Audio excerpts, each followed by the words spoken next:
Hey everyone, welcome to episode 3 of Cloud Code Live. I'm your one of your co-hosts, Antonio, and I'm joined as always by GPS and Rishab. And today's episode will be focused more or less on interviewing at large. So, like interviewing experiences, how do we go about preparing for an interview? How do we do like follow-ups, take interview experiences and such.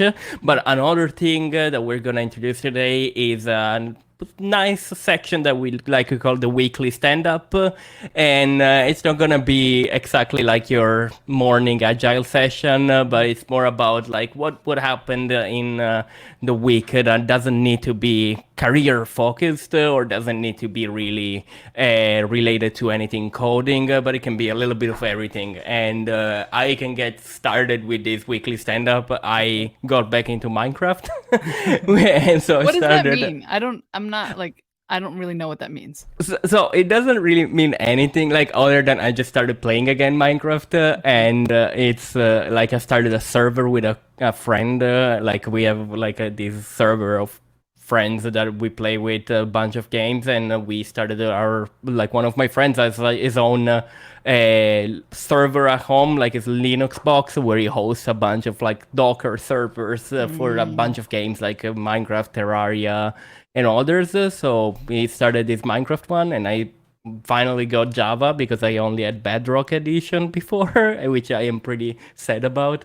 But now I have also the Java edition. So we started this world of Minecraft, and it just the relaxing thing at the end of the day, basically.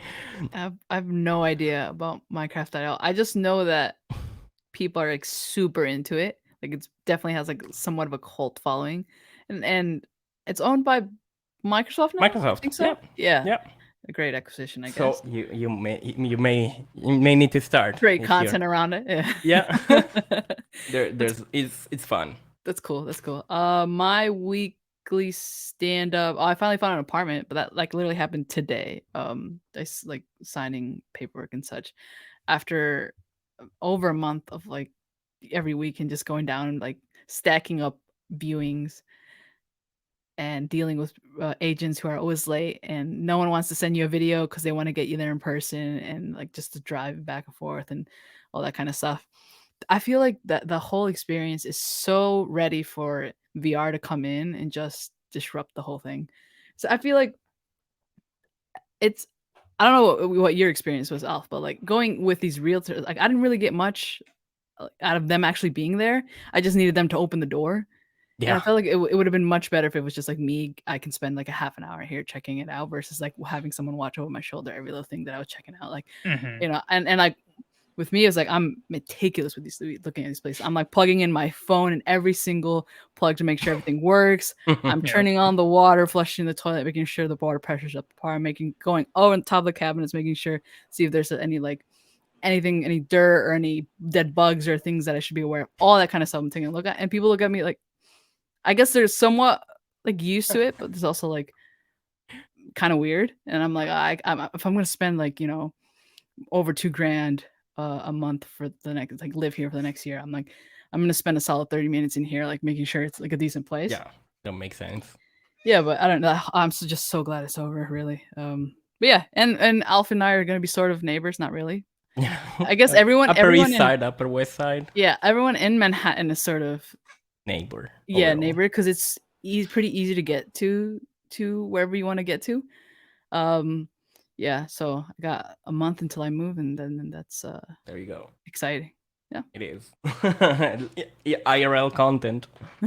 Oh yes, that's gonna be cool. Like and yeah, I just curious to see what we can come up with that will actually benefit from being in person. Mm-hmm. And Rishabh will have to move at some point too.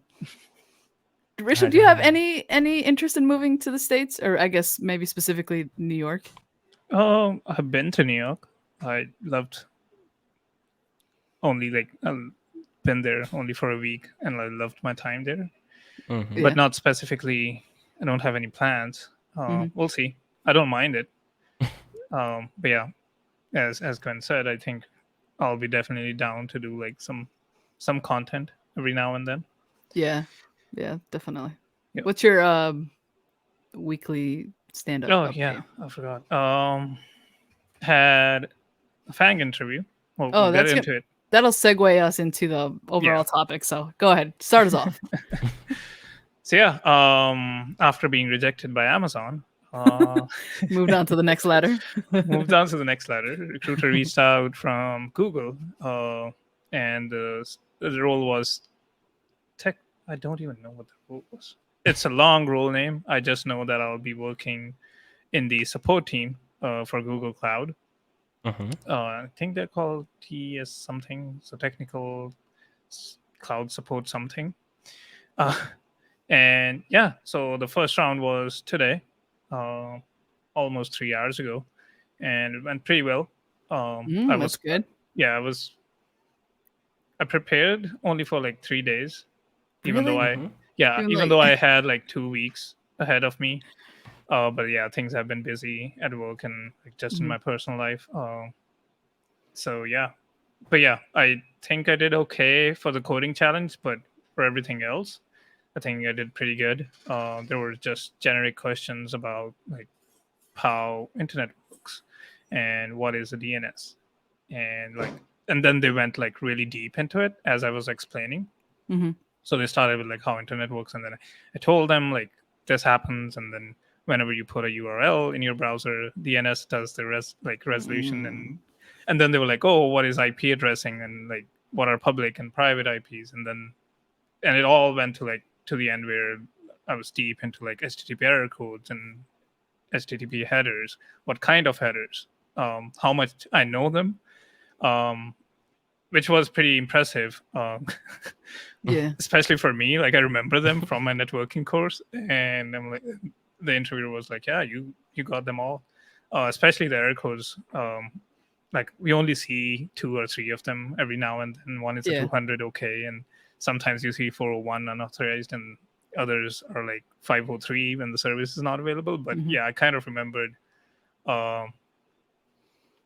which are not more generic. So yeah, I think I did pretty good. The coding challenge, they do it on a Google Doc. It's not the best. On a Google Doc? Yeah, that's I heard that. And since my role is not like a software engineer, I'm just like the role is to support the platform. It involves some kind of scripting, so you need to know either Bash, Python, or some kind of scripting language, Perl. And I picked Python. It was okay, I guess. I had some like challenges, or I was confused at some points of the code. So they didn't want me to write the code. They already had one. I just needed to debug it. I see. So yeah, and then also explain like what every line is kind of doing. Yeah. From like what type of input the code is accepting, and what would you get in the output. And I have to explain I think there were like 3 4 for loops, and I could get like 2 of them, and then third one, the example I was using for the input, I just messed it up myself, and I'm like, oh no, I think I took the wrong example.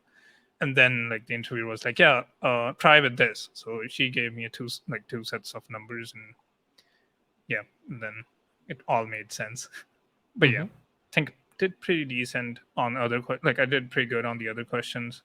The coding challenge, I knew like where I stand, and I'm like, okay, I think I did fine. But yeah, that was my entire weekly stand-up. Do you know if you're when you're gonna hear back or anything like that? Early next week. Okay. Yeah, so they told me like if you do the interview on Monday or Tuesday, you'll hear back by Friday. But if you do it on Wednesday till Friday, you'll hear it next week. So I'm like, yeah, I don't care. I'm fine with like middle of the week. Is this second round for you? First round? It was first. So yeah, I don't know how it works for the other departments, but for this team, it's like you have first technical round, and then the next rounds are basically all will be like behavioral and like whatever you have experienced so far, like questions on situations. So conflicts with a colleague and how did you resolve them, that kind of thing. But the next round is So there are total 4 rounds, but the next 3 rounds will be on the same day. So Okay. which is a relief. Yeah, I think it should be done in a day, like the entire interview. And they said like it'll be in 45-minute chunks. So 3 45-minute interviews with different team members, and 15 So- minutes breaks. Today was with just the same person, just one person. Just one person. Yeah, Mm, and cool. yeah, she or he will be part of my team. Was this for Google Cloud or for? Yeah, Google Cloud, specifically the platform itself. So I was considered for 2 roles. One was the Windows, so you have to like support customers with Windows VM. So Mhm. anything that comes in regards to like tickets and features and stuff like that with Windows VM. And I was like, no. And then they're like, oh, we have. Um, I was looking for Linux, basically. I'm like, do you have a role in Linux support? And they're like, no.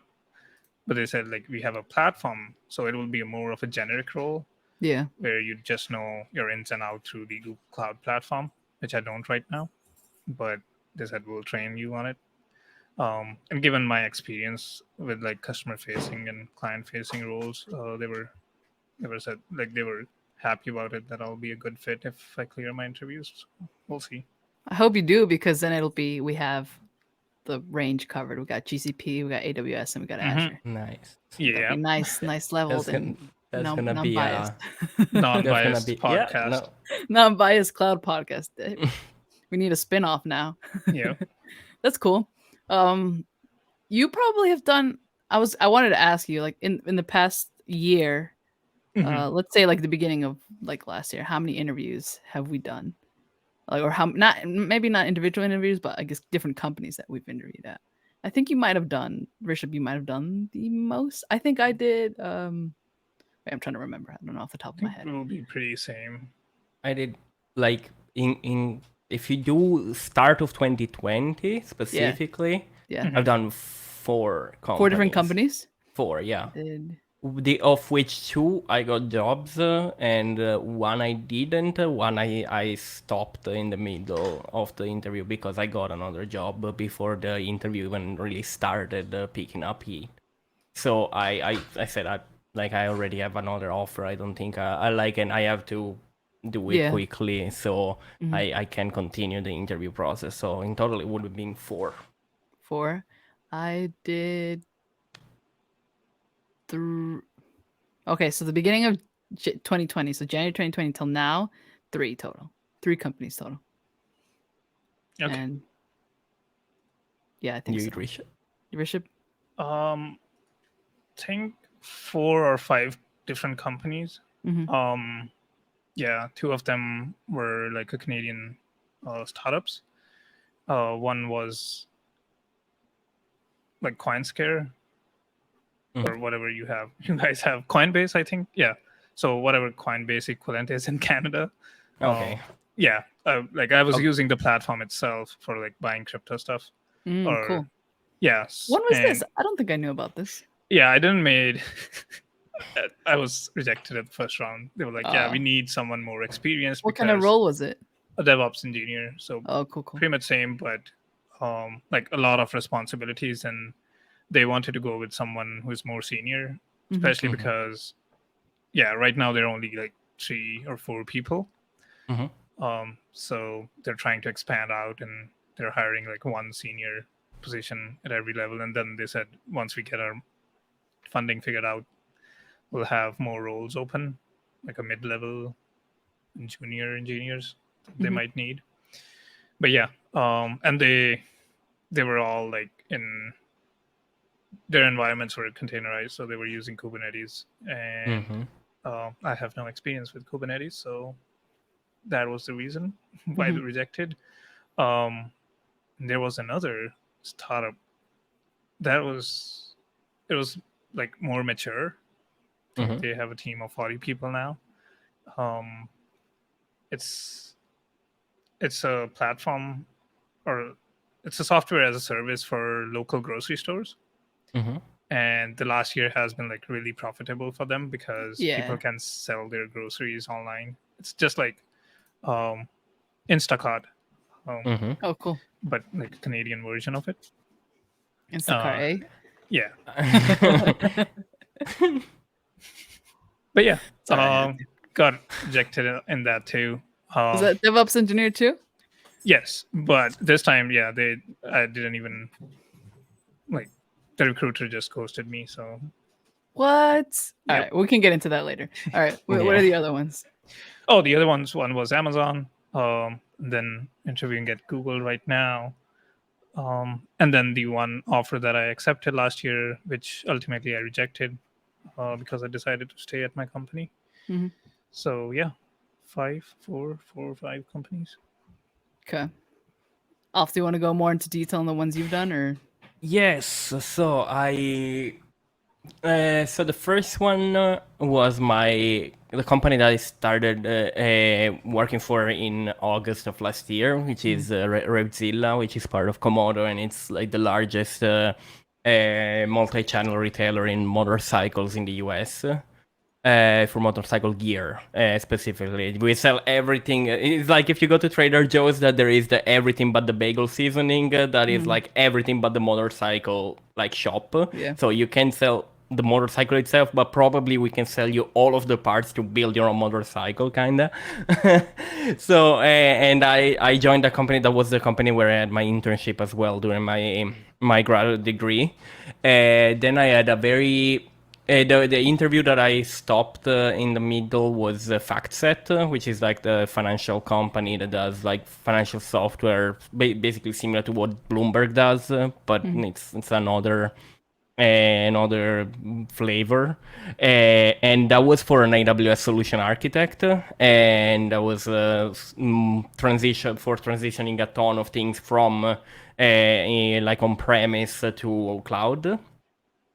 And I would have loved to do that, but unfortunately my timing with visas and such was Yeah. so that I got my offer from the other company like maybe 10 days 20 days before my like unemployment days would end, and then I had to be yeeted out of the country. So I said unfortunately I have to go with the other one, which because I know that the process would be long enough. Then I interviewed for a cloud guru, for a associate community training architect. I forgot about that. Yeah, I interviewed. Me and Gwen actually interviewed basically at the same time. Then I ended up not like I went through the all rounds, but then at the end. Gwen got taken because she definitely has more experience in content creation than I had, and like obviously she had like so much more like offers outside in like hey, this is like the type of content I can create. I could create content, but I also said like I feel like you would be such a better fit than I would be, and also Yeah. because I think they would have messed me up like with the Absolutely. visa. It worked out, I think, for both of us. Yeah, no, it worked out very well for me because then like kind of that gave me like an idea on like, hey, maybe I should look into other things slowly, and that led to the company that I interviewed for. Like I was reached out on LinkedIn by a HR, the VP of people, and went through a bunch of rounds. I think it was like 4 or 5 rounds, and coding challenges, technical interviews, and behavioral interviews and such, and ended up just accepting a position because it was an actual engineering position. So I decided to hop on the engineering train. So those were my 4 ones. Okay. Yeah, the first was like that ACG one, the Cloud Guru one was the first interview I did in 2020, and that was like October, I think, ish. Yeah, that one, and I think in not May, April maybe. At the same time that I was interviewing for Microsoft, I was also interviewing at this other CI/CD place. I'm not going to name them because later on, if we talk about like bad experiences or things like that, I might like reference that time. So I'm not going to name them, but at the same time, yeah, after like I think the second round of that, I like dropped out of that interview. And then the Microsoft one, which was like it was maybe a month-long process. So it was like two sort of just informational conversations, like not actual interviews, but just I think when you get recommended for a specific role there, they invite you to learn more about the role before you actually interview. So I had like two conversations, 2 or 3, I can't remember exactly, with just people on the team, just so they can get a feel for me and I can get a feel for the role. And then the actual interview was across 2 days. And the first day was one 45-minute session, and then the next day, or not exactly next day, I think it was maybe a couple of days spread apart. It was, I think, 2 45-minute sessions. And because it's an advocate role, so it's not like an engineering or as technical. It's still technical, but not as technical. We don't have like coding challenges. It's more like talking about like your work and things that you've done, the content that you've created, the things that you've done in the community, things like that. Yeah, it's more like, oh, show me this project that you've built with the community and tell me like what things you've learned, what challenges, that kind of stuff. Yeah, and that was the third one. I'm trying to think, maybe I don't know, I don't think so. I think those are the three ones that I've had. I'm pretty sure. Yeah. But yeah, that circling back onto that, what I mentioned about the second company, I'm curious to hear like best interview experiences and worst ones we've had. I can just keep going because I'm in it already. Before this one that I had with the CI/CD company, back when I was in help desk, maybe I was like 4 months in, I was already tired of it, and I was like super young too, so I was like, "F this job, I'm out of here." So I was like trying to interview at places, and I got a call back from it was like a junior sysadmin gig, but the lady literally just HR person literally just called me back to like roast my resume. It's like, oh, this is terribly formatted. Why do you have this on here? You can't do this kind of. It was just like a half hour just being roasted. And since I was like super young and naive, I was like, all right, okay, thanks. That kind of stuff. It was I felt destroyed after that call, and it really made me feel like, oh, maybe I need to just like chill out, figure these things out. Because I mean, obviously she had some reasoning to it. Like there was things that I could fix and things that I could work on and stuff like that. But it was just like it's like so harsh.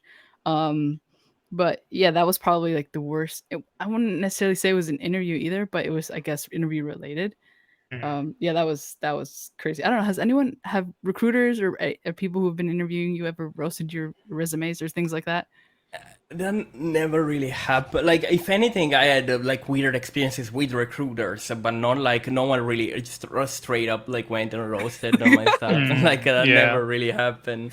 I had like just bad experiences with like recruiters, and like I just like recently I just got a message on my phone saying, "Hey, Antonio, there is this position for a data engineer at this company. Let me know what you think, Greg," or something. I'm like, oh yeah. First, who the heck are you? How did you get my number? And why do you ask me for data engineer position when I have no interest in that? Like I specifically say on my LinkedIn, probably that's where I got my resume or number or something. I don't know, but like I don't care about like data engineer positions. And like straight up, like not even on LinkedIn first, and this is a follow-up on the phone that I gave you. Just like straight up sent a message saying, "Hello, do you want this data engineering? Are you interested in the engineering? Who the heck are you? Why do you have my phone?" No, that's it. Boom. Recruiters are notorious for those kinds of experiences. I don't understand why, because you think like it starts from like the funnel starts from there. Like, oh, if we approach it with like an authentic interaction, we'll probably get the best people that we can to join the company. But if it's like, copy paste and just mass like spam everyone's inbox, like I just saw like 3 emails, and then the first one was like, hey Jen, and then the follow-up was like, oh, I'm sorry, I didn't mean to call you Jen, I was speaking to Jen previously, I meant hey Gwen. And I'm like, I just deleted the email because they're talking about some, and then the subject lines are always interesting. It's like high paying and very rewarding role at this kind of thing, and I'm like,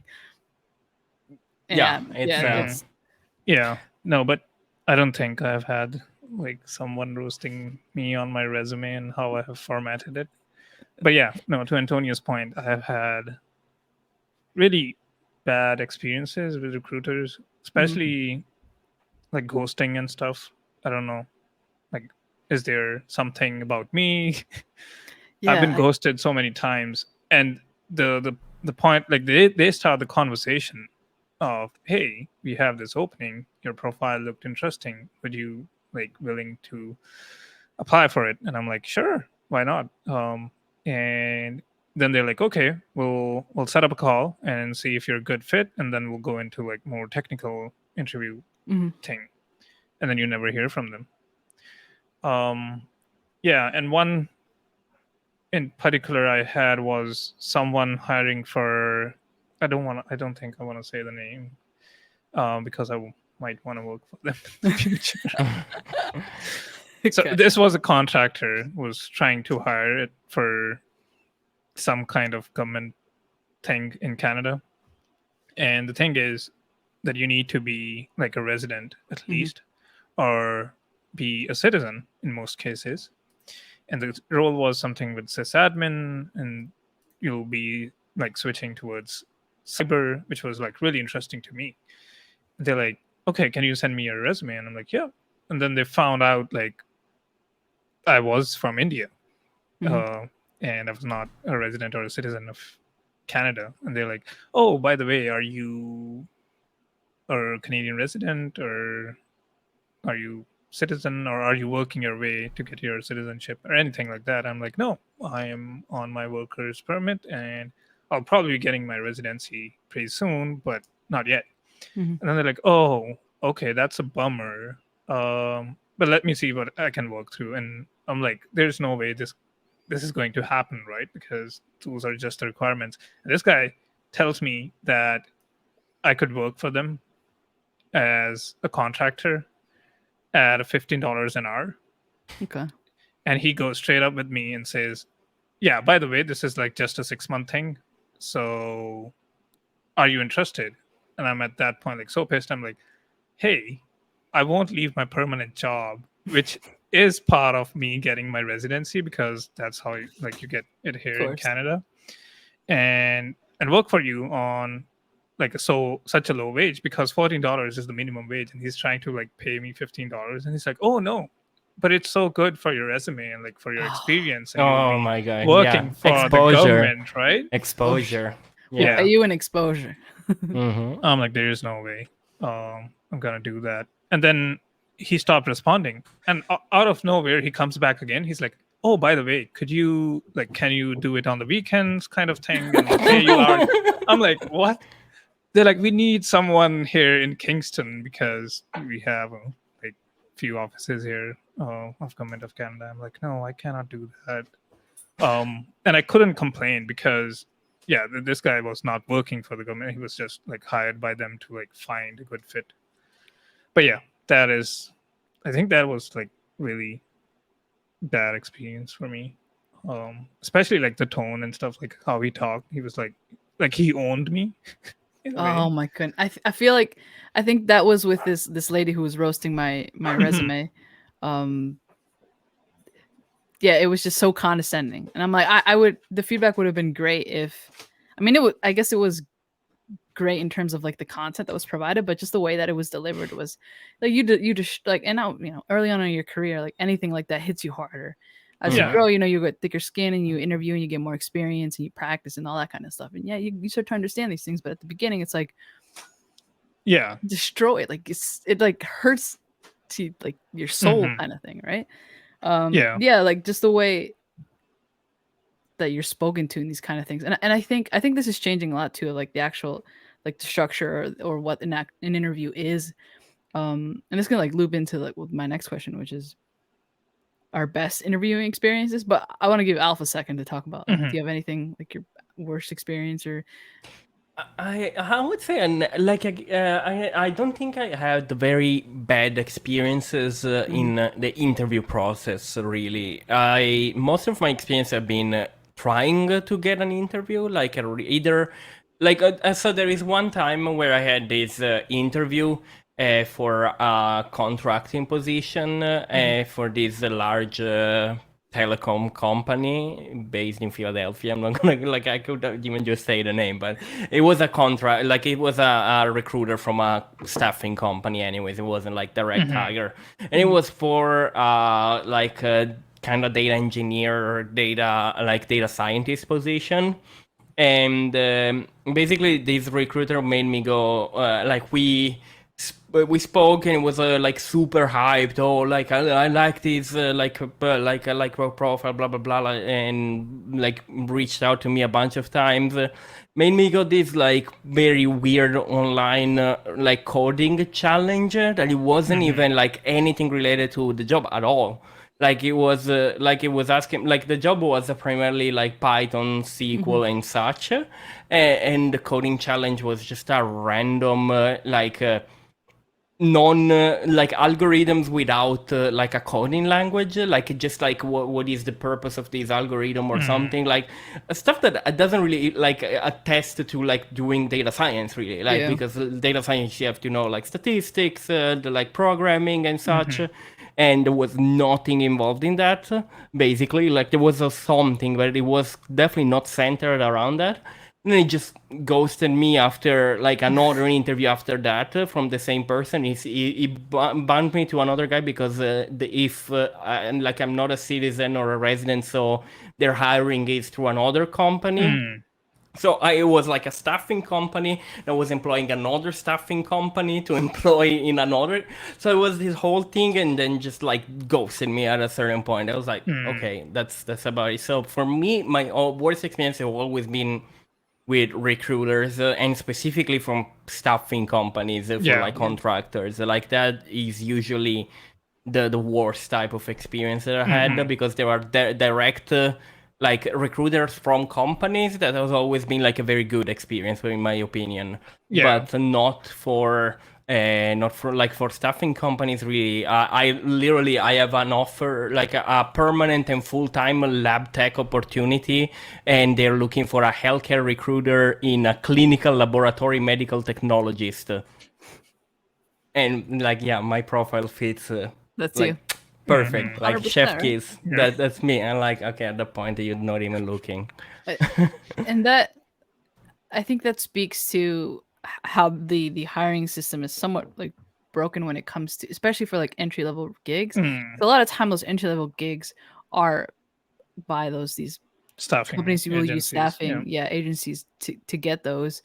And it sucks because we all know now with the experience of like how to filter out what's BS, how to ask the right questions, how to not waste anyone's time. But I guess it's something that we have to go through. But I really wish there was more, just I don't know, more transparency. I don't know what the right word is there, but just it needs to be better. I believe the key problem there is that a lot of like the entry level jobs are not even like really entry level. Like if you think about an entry level job right now, it's always like if you, for example, on LinkedIn go and you scan jobs by entry level, like by seniority and entry level, like 95% of them have like 2 years of experience or something like that. That's not entry level anymore. Like then say something like mid level, like associate or something. Don't say entry level. And then when there is an actual entry level position, it is considered to be so low that you just get rid of it and like get rid and like allow like contractors to actually take the position, which I don't think is like a very good logic, because potentially you can like create a career of someone that is like given the opportunity will grow into like a potentially like very very solid part of the team and grow as a part of the team, like especially knowing from where they start to where they can arrive. That's a way of like creating talent. Instead like the entry level is always considered, oh, this is the job that you won't keep forever, which to a degree is true, but it's also like it's not also it's definitely one of the jobs that will make you want to stay in an industry or not, because if your first experience in tech is horrible, why do you want to stay in tech? It's not only the money that keeps you there. You also want to be part of something that values your skills and such. And a lot of these type of positions, a lot of the time, you don't do much, or they are just not considered part of the real team. That's interesting. Entry level doesn't exist. Now that I think about it, yeah, that's pretty much right. Because like if we think of just around like cloud, entry level cloud is not really entry. It's entry level to us because we've been through it. But if you look at it as someone who's really trying to get into the field, it's not. It's like you need Linux and coding and cloud and some DevOps, like all that kind of stuff. It's like it's not entry level. Yeah. Entry level at this point in large companies is exclusively internship at a like university level, and Yeah, internships for of school. students are the only ones that are considered actually entry level. And the reason why a lot of companies like it's not true for all like large companies, that's not true, but for a lot of like maybe other companies it's I just don't want to pay you a junior level salary, so I'm gonna pay you an intern salary to do a junior level things. So you're The gonna salary be is entry level, but the role isn't. yeah. And in order to get the salary, but at that point, it could be even like entry level like job. It's just like an intern and an entry level person, like a full time employee and an intern are not gonna get the same thing. Like an intern probably doesn't get insurance or things like that, for example. So if I don't have to pay you all the benefits and I can pay you less for doing the same stuff. It's more convenient for a bunch of other companies. So that's why the entry level position doesn't really exist anymore. It's because it's. Here's the thing. So when I was finishing my diploma, I was required to do a 2-month internship. And I had so much struggle because I was in college and not a university. So I was not in an undergrad program to get an internship at any of the like bigger, not to even name FANG, but just good established companies here in Canada because I was just doing a 2-year diploma. So yeah, to me, entry level doesn't exist because yesterday I saw a DevOps engineer role that said entry level, but it had like 3 years of SRE or DevSecOps, and all those fancy words in the. I can even like share the screen with you, right? If you can, and we'll just read it just because that's ridiculous. First of all, SRE roles don't have entry level. I'm pretty sure you can't be an SRE and entry level. Like, yeah, you grow from a different role. Like if you're on the dev side, you're on the ops side, you grow into it. Like that's oh my goodness, this is a whole topic on its own. Like think about like how much SRE, like not like senior or anything, like SRE people, like companies like Netflix get paid. I was seeing there was not recent really, but there was this tweet about a guy that was SRE at Netflix and his total comp was like 500K.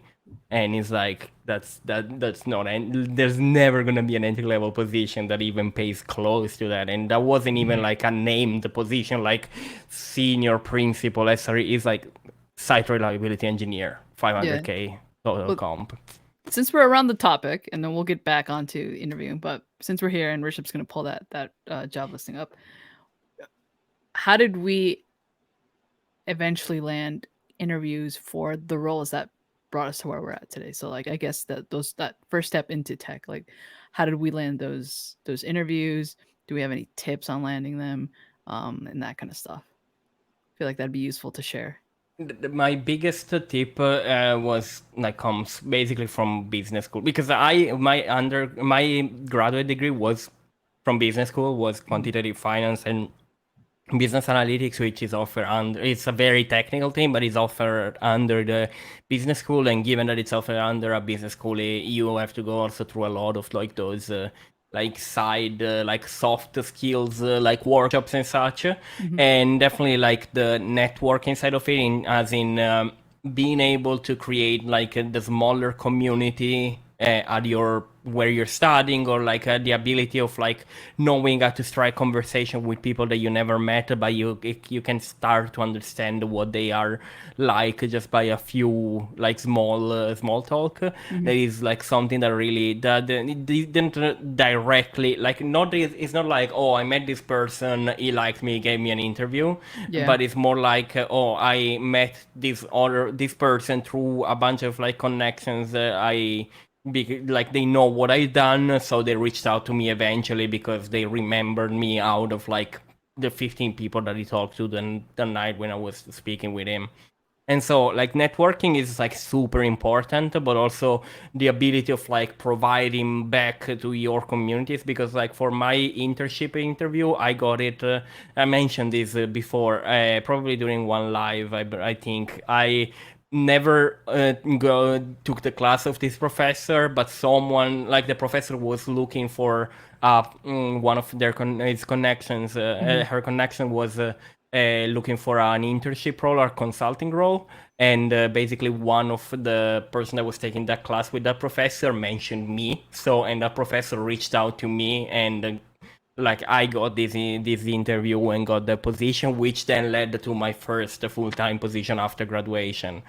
So it's really like this series of events, and it was all about just the fact that everyone at my school knew that I was building something with the organization I built in school that provided like workshops and technical workshops for data scientists and such. Yeah. Did you find the listing thingy? No, but I did find something else. I couldn't find the exact one, but I think this qualifies too, because it says prior experience. Just a second. But yeah, I agree with Antonio. Like networking, especially like this year, landing these both. I know it's not, especially for us, it's not a big deal with Fang, but I know like how tech Twitter sees it. And that kind of reminds me, like I tried in the past too, like in 2020 and like even in 2019, I tried applying to these jobs and I had no luck because there are like thousands of applications for the same role because the companies are like popular among students. But I think like networking, and for me, I think it was learning in public and putting out what I was doing, the projects I've been working on, and like 100 Days of Cloud, this podcast, everything else, like the self-taught guide. I didn't contribute at a lot, but someone who goes on to my GitHub can see that I contributed. And yeah, the Google recruiter is especially, he mentioned that that's how he found me, and like to some post I did about AWS CLI stuff, and then he said he went on to my GitHub and it looked impressive and saw my prior experience and support and stuff. So I think learning in public really helped me to land these interviews. Before that, I think, like Antonio said, just being like present wherever you're studying in your institution. I know I did something with the hardware subject we had, and that's why I have so much interest in building my own computers and stuff. Yeah. But that's how I landed my internship. Is I couldn't get it on the on-campus placement stuff, so there were like 30 to 35 companies that came on campus, and I couldn't get an internship. But then my hardware professor, he hooked me up with this company that I'm working for now. Said, hey, they're looking for like a computer programmer intern, but we don't have any interns available at this period from that program. Would you be willing to do an internship there? And I'm like, sure, why not? So yeah, networking and just being public about your learnings and what you're building will help you. I definitely agree with that point. I think networking, building those honest, authentic relationships helped me, but like that was probably this past year, right? For the CI/CD company that I had interviewed back at the same time with Microsoft, it was someone had viewed my YouTube videos and reached out to me like, "Hey, I love your videos. Would love to chat about this role, et cetera, et cetera." And then same thing, Microsoft kind of just because of knowing Yep. people. But prior to that, I think if we think of like a first tech job, for me, honestly, as sucky as this sounds, it was just lowering my standards because I knew what I was up against, right? Mhm. There was no way I was going to waste my time going for Fang. Not saying that I wasn't qualified. I didn't know what I was doing. It was just like the odds were against me, right? So I'm Yeah. like, all right, so Mhm. I'm already going to take all that off the table. I'm not going to focus on those big companies. But there's these mid-sized companies and small-sized companies that might, give me a call. They might Mhm. give me an interview or a chance to just even like, talk about like the gig or something like that, right? So Yep. yeah, I was definitely lowering my standards, and I think there's a lot that we have to fix in the industry, so that doesn't have to be the case for other people. But it was Mhm. just like what I do. So I would like tailor my resume, tailor my cover letter, send it out to a bunch of different places. I was like talking to like they have these like tech placement things. Yeah. Like they'll find gigs for you. Mhm. And a lot of times there were like jobs that were like a day. Like I remember this one day, it was like a Sunday kind of thing, and it was an 8-hour gig. That's literally it, just a day. And I was just like unboxing computers. That was it. But that helped. Like I would keep showing up for these like random things, and then the Mhm. recruiter kept getting Mhm. me better jobs, and eventually that landed like more of like a consistent gig, and just knowing people. But I think at no matter what step you are in your career, that the concept of actually doing your job well and then with intention, and then with the people that you do connect with or interact with your job, they don't have to be someone who like is in the same field or anything like that, like, but building Oh that, no. because you never know who's going to connect you to who, right? Yeah. So yeah, like just lowering my standards, sending my resume out to everyone, and also like if I did interview with someone and I did get a call, I would make sure to like do my research to know what I'm talking about, Mhm. to know a little bit about like the backstory of their company, and practice like sort of like go on YouTube and see like mock interview kind of things, and just Yeah. like practice my own skills, being able to talk about myself, being comfortable, that kind of stuff. Yeah, I think the whole interviewing tips is another thing that we could probably like topic Yeah. that we could tackle. Um, it's just like a lot of his luck too, right? Maybe the Mhm. hiring manager that day is in a great mood and wants to call like a bunch more people than they typically do. Yeah. Like, and like how do you put that down on like paper? Like Yeah. how do you structure that? You can't, like, right? No. And no, that is a good point that you brought up about luck. I think especially for I don't know if it like I feel like I was lucky because I couldn't get any companies that came into the college. Hmm. Maybe that was the sign that I had to wait for this company Hmm. uh, to call this professor and look for an intern. But like once I got in, and I remember my interview was just a 15-minute talk with this IT admin, and he was like, "Yeah, I just need someone to help me during like 2 months. It'll be a great learning opportunity for you, but you Hmm. will be kind of like a junior system admin." I'm like, I'm down, whatever it takes. Absolutely. So, and there were no technical questions asked. He's like, I'll give you stuff if you want to do it. It's fine. Because here's the thing. So this was a program through the college, so it wasn't a paid internship. We just had to do like 2 months thing to just get practical experience and what's out there in the field. Mhm. So he's like, if you don't want to do and study your own books and stuff, you can do that. So he was totally straight with me. He's like, for the past 2 years, that's what students have been doing here. They'll work for like 2 to 4 hours and then they will do their assignments and stuff. Hmm. So he's like, it's totally up to you. I'm like, I'm fine. I'm like, I want to learn. Hmm. And I had so much to learn from this man. Um, but Of yeah, course, they work in and the field. Like, yeah, so and after that, I wasn't hired for the junior IT admin. hmm. He did write it on paper that he needed someone full time Hmm. to be either like in his team. He was a one man army, um, and he's like, "Yeah, I need someone," and the company just said, "No, we don't have the budget for it." Oof. And this guy, he went out of the way because I did so good on my internship, and we had a connection. He's like, "Oh, do we have any other openings that I could fit Rishabh in? Because I want him to stay here." Hmm. Um, and it was just on me that do I want to work in support, because I would be getting like, I was told I would be getting around 50 to 100 calls a day, and I was such an introvert. But I'm like, yeah, I still need a job because I'm working at a gas station and I'm Hmm. making minimum wage. and this was like $5 more than minimum wage. I'm like, sure, I'll lower down my levels and just take it, because I knew I could learn a lot, and it took me just a year to get into cloud, Look at just that. because I accepted that. But yeah, no, I think luck plays a really important role, and also like you just need to, when you're starting out, just go with whatever opportunity comes knocking. Yeah. But that doesn't even mean like don't get don't get humiliated, Of course or not. but yeah. I want to take a pause to read because you sent over a listing here. I'm not going to say the company. I want to put them on Yeah. blast, but I will read here sort Yeah. of like the requirements. It says background in public cloud deployment or operations. Oh wait, this is a entry-level software engineer dash infrastructure security. Mhm. Right. So it says all right, background in software engineering and ability to code, some experience with incident response, on-call responsibilities, and or digital forensics. Excellent written and verbal communication skills, BS or MS in computer science, engineering, or related technical discipline or equivalent experience. Experience with languages like Python, Java, JavaScript, Puppet, etc.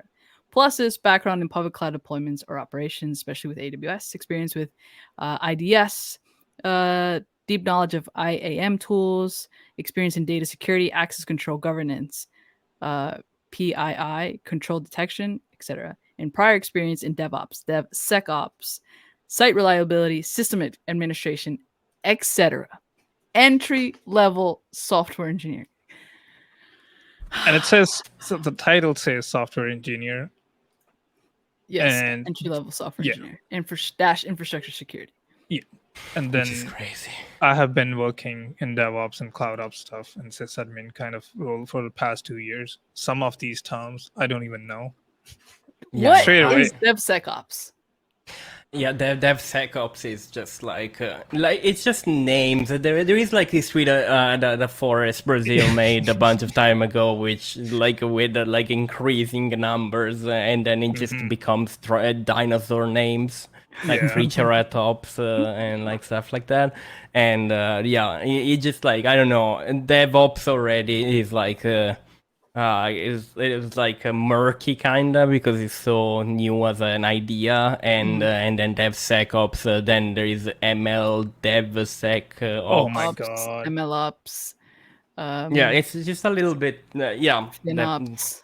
I guess it's DevOps with a focus on like infrastructure Mhm. like security and such. And yeah, sure, it makes sense, but like, it doesn't really need like. Do you really want to be an engineer without and caring zero about security? I don't think it's like that you need to make it like a separate thing. I feel like a little bit of security has to be involved in a little bit of everything you do, but doesn't have to Yeah. be.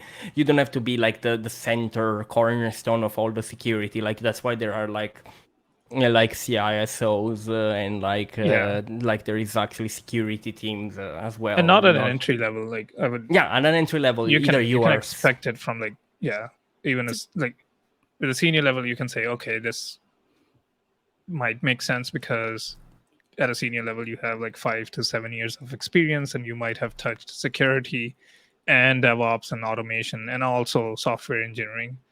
But yeah, at an entry level, Entry level software engineer touching all of these things. yeah, it's not possible, right? It means this deep knowledge of Mhm. IAM tools, techniques, and related best practices. I think anyone who has any hands-on with cloud or a couple of years can say that they do not have a deep knowledge of IAM topics, techniques, etc. It's one of the most boring parts of cloud.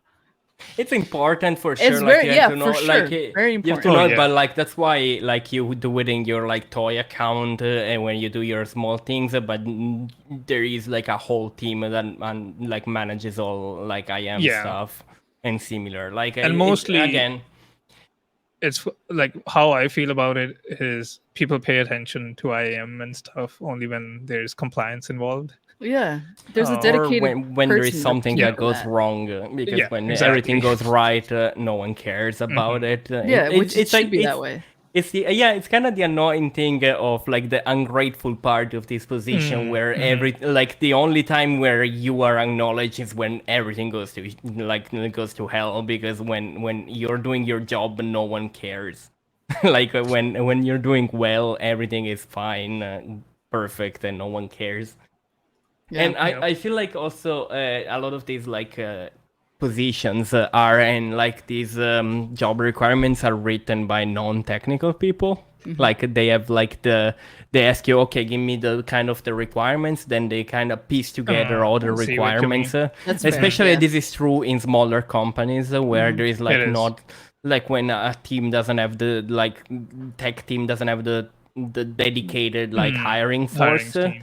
and then it's just like people asking for like 15 years of Kubernetes experience.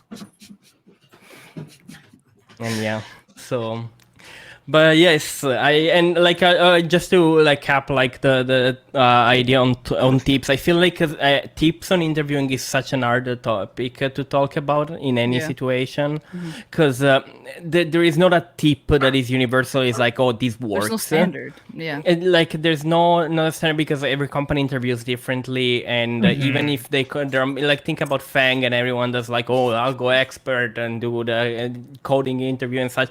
Yeah, that doesn't really mean that it's standardized across companies. So one thing that may work at Google may not work on like Facebook specifically. So there are no like very very standardized solutions that I can or tips that I might have. Like all of my interviews have been so different from each other that I really don't have a tip that I can come up with. Yeah. Like And if I think- anything, it's just know what you know. Like don't bullshit people on like what you That was don't know. what I Yeah. was about to say. Like the probably only universal guideline that we could provide is be confident in how you speak to things. And if you don't know something, be confident about that. Be confident in saying, I don't know what this is. Yeah. Or I do know what this is. And like, and practice that. Like if you have to practice it in front of a mirror or practice it with someone else, or if a friend can do a mock interview with you, or if you have a mentor that helps you, that kind of thing. That is more important than even maybe like specific skill, technical skill, the ability to just have a conversation like that. I mean, that's how I landed the sysadmin that eventually turned into the cloud engineering, because like I was just transparent, able to like speak to Yeah. like what I did know. No, I totally agree. And yeah, be confident. That's Yeah, all I have to say. Like, And just because you took YouTube, you saw a YouTube video on what is Kubernetes, don't add Kubernetes to your oh no, No, to your no, resume. no. they'll pick it so easily. Like if you lie on your resume, it's a very easy thing. That's the thing about it. It's like it's so easy to know when someone is not knowing what they're talking about and just like talking out of their oh yeah, ass. It's Yeah. it's so much easier than actually figuring out if you are like, because it really takes a lot of effort to like to bullshit through technical stuff. Yeah. Here- And like it's very hard. So just don't do it. It's just like it's better to know, okay, this thing I'm interested in learning and I'm willing to learn, but I don't know it right now. And people are like, okay, that's fair, because that's it's a fair assessment of your skills, and people are happier to know that you're interested in learning compared to just like faking it. yeah. I have an interesting experience with lying on a resume that I did back in 2017, 18. I added MySQL to my resume, and I have no idea how databases work. Nice. I know what database is. I knew a select statement, as Antonio said, watching a YouTube video, right? And this was after the internship, and I was picked up for the support role. And they were like, yeah, we still need a formality interview, because you need an interview and you need to like show that on paper you were interviewed. And so what they did is, because I had been in the company for 2 months, everybody kind of knew me, because the company was 30 people. So they decided to pick a panel that didn't know me at all. And so my colleague right now, who is my teammate in the cloud team or the DevOps team, he was on the panel too, and I didn't know him at all. at that point, and he's like, "Oh, I see you have written MySQL or MySQL on your resume. Like, what is indexing? Do you know what an index is?" And I'm like, "No, I have no idea." I tried to babble around, and I was like, it's like an index on like the books we have, right? You have an index, so it makes the searching easier. He's like, okay, but how does it? How would you explain it in like technical terms? He's like, have you ever indexed a database? I'm like, no. He's like, okay, let's move on. And then he asked me to write a join statement. He gave me 2 set of tables. And I'm like, I wrote the first part of it, like select whatever from this table because I knew that, right? From the YouTube video, but I couldn't write the actual join statement. He's like, it's fine. You'll learn. But the point here is don't lie on your resume. How did you feel after like leaving that? I bet it was just like I was like this. it was like cringe, right? Yeah. Like... Because there were 5 people and now everybody knew I didn't know SQL. But they were friendly because I was there for 2 months, and they're like, okay, you'll learn. Just don't lie that you know MySQL. I've been working SQL for like almost 2 years now, and now I'm fine with it.